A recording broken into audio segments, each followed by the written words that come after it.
Hello friends, আশা করি তোমরা সকলে ভালো আছো। আমিও ভীষণ ভালো আছি। আর চাটপাট করে আজকে তোমাদের সাথে একটা জিনিস শেয়ার করতে চলেছি। আর আজকে শুভ রথযাত্রা, আর সেই রথযাত্রা উপলক্ষে ঘরে ভোগ করব না সেটা তো হতেই পারে না। ঘরে গোপাল বাবা জগন্নাথের ভোগ খাবে, আর সেই কারণেই আজকে চলো ভোগে কী কী রান্না করেছি তোমাদের সাথে সেটা চটপট করে শেয়ার করে দিই। আর যদি রেসিপিগুলো দেখতে চাও তাহলে অবশ্যই কমেন্ট বক্সে জানিও তোমরা। আর হ্যাঁ, তার আগে বলে দিই, তোমরা চ্যানেলটিকে একটু সাবস্ক্রাইব করো, পাশে থেকে সাপোর্ট করো প্লিজ।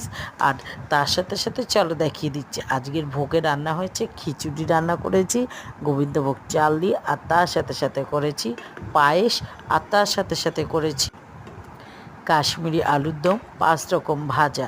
আর জগন্নাথ দেবের মিষ্টি তো অবশ্যই রয়েছে। আর তোমাদের এই ভোগের থালিটা দেখে কেমন লাগছে অবশ্যই তোমরা কমেন্ট করে জানিও। কিন্তু দেখো, আমার গোপাল বাবা জগন্নাথ দেবের ভোগের থালিটা তোমরা